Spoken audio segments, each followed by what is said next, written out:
How is it possible that the most famous women's basketball player in the world wasn't even a professional yet? Today, I'm going to tell you the full story of Caitlin Clark. And trust me, by the end of this video, you're going to understand why so many people believe she didn't just become a star, she became a phenomenon. Caitlin Clark was born on January 22nd, 2002 in Des Moines, Iowa. And she grew up in West Des Moines. From a very young age, it was already clear that she wasn't just another kid who liked sports. She was obsessed with competition. She started playing basketball when she was only 5 years old. And because her dad couldn't find a girls' league for her age group, she had to play in boys' recreational leagues. And that right there already tells you a lot about her story. She wasn't built in comfort. She was built in challenge. Before focusing fully on basketball, Caitlin also played softball, volleyball, soccer, tennis, and golf. She was one of those athletes who could probably show up to almost any sport and still be better than everybody else. By 6th grade, when she was just 11 years old, she joined Iowa Attack, a very respected AAU basketball program based in Iowa. And by the age of 13, she was already playing for the top team. That's crazy. Most kids at that age are still trying to figure out what position they like. Caitlin was already jumping levels, but things really started getting serious when she entered high school. She played 4 years at Dowling Catholic High School in West Des Moines under coach Kristen Meyer, and from the very beginning, she looked different. As a freshman, she averaged 15.3 points, 4.7 assists, and 2.3 steals per game. Now, for most players, those are already great numbers. For Caitlin Clark, that would end up being the lowest scoring season of her entire basketball life. That's how absurd her growth was. She led her team to a 19-5 record and helped them reach the Class 5A state tournament, where they lost to the eventual champions, Valley High School, in the first round. But even as a freshman, her name was already spreading. She was selected to the United States U16 national team and helped win gold at the FIBA Americas Championship in Argentina. She got a lot of praise and earned third-team All-State honors.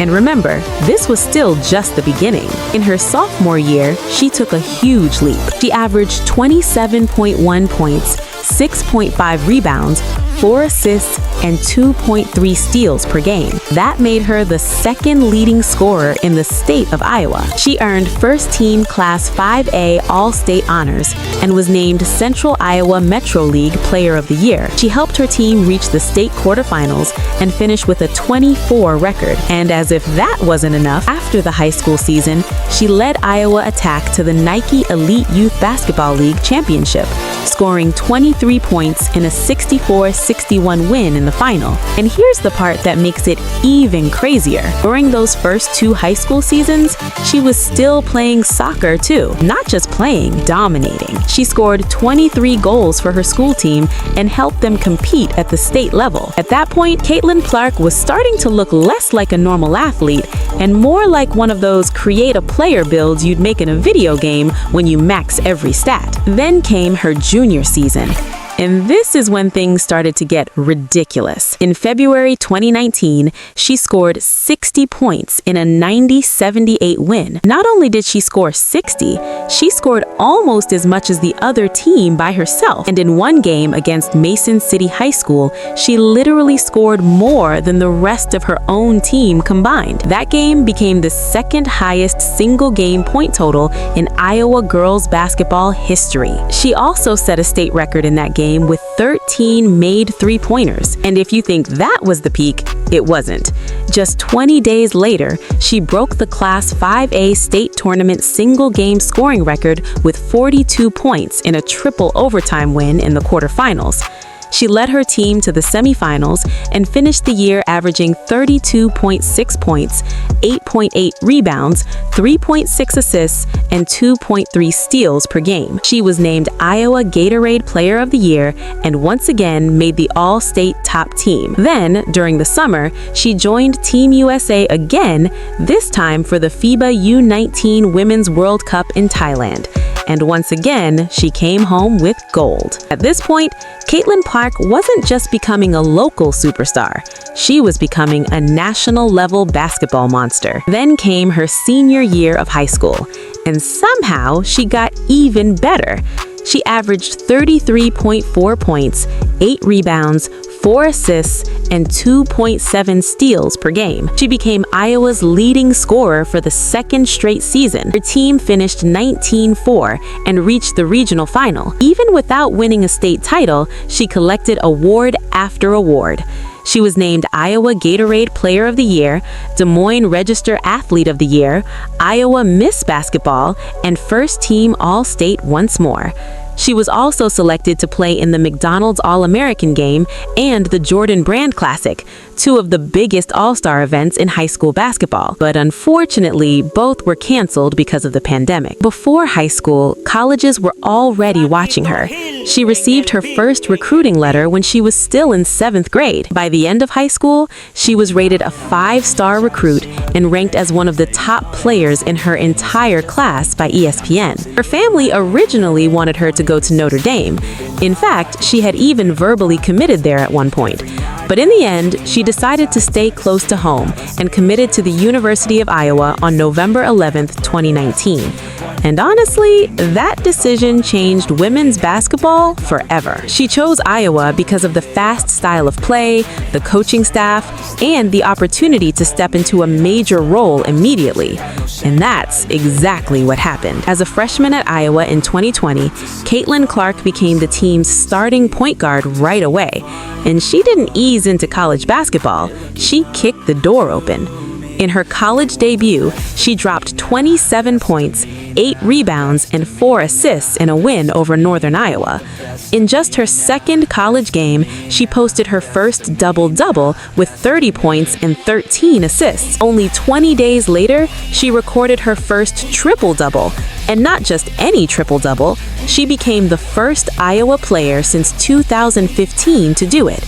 Then she followed that up with 37 points and 11 rebounds in the next game. By February, she had already put up 39 points, 10 rebounds, and 7 assists in another huge performance. At the end of the regular season, she was unanimously named Big Ten Freshman of the Year. She also made first-team Big Ten All-State. And if that wasn't enough, she was named Big Ten Freshman of the Week 13 times. That is insane. That's not just having a good season, that's bullying an entire conference. She helped her team finish as runner-up in the Big Ten tournament and set the tournament record for most assists. Then, in the NCAA tournament, she dropped 35 points against Kentucky and broke school tournament records. By the end of her freshman year, she had become the first freshman to ever win the Dawn Staley Award, which is given to the best guard in Division I. She also shared major freshman honors nationally and finished the season averaging 26.6 points, 7.1 assists, and 5.9 rebounds. She led all of Division I in scoring as a freshman. Read that again. A freshman leading the entire country in scoring. At that point, a lot of people were already saying she was good enough to play professionally. But the WNBA has a different draft rule than the NBA. In the NBA, a player can declare for the draft after 1 year in college. In the WNBA, players generally have to be at least 22 years old. That meant Caitlin Clark had to stay in college longer, even though she was already clearly good enough for the pros. And that became a huge topic on ESPN and in sports media. A lot of analysts thought the rule was ridiculous. But in the end, that extra time in college would turn her into something even bigger than just a great player. It turned her into a global sports attraction. Before her sophomore college season, she played again for Team USA at the FIBA U19 World Cup. And yes, she won gold. She averaged 14.3 points, 5.6 assists, and 5.3 rebounds, and was named Tournament MVP. That was already her third gold medal with Team USA, and she was still only 19 years old. Then came her sophomore season at Iowa, and this is where Caitlin Clark really started turning into a household name. She opened her year with 26 points, 8 rebounds, and 6 assists. Then, in January 2022, the records started falling non-stop. She scored 44 points and 8 assists in one game. She broke the women's scoring record in one of the arenas she played in. Then, she became the fastest Big Ten player to reach 1,000 career points. She wasn't done. In the very next stretch, she posted back-to-back 30-point triple-doubles. That had never been done before in Division I history by a male or female player.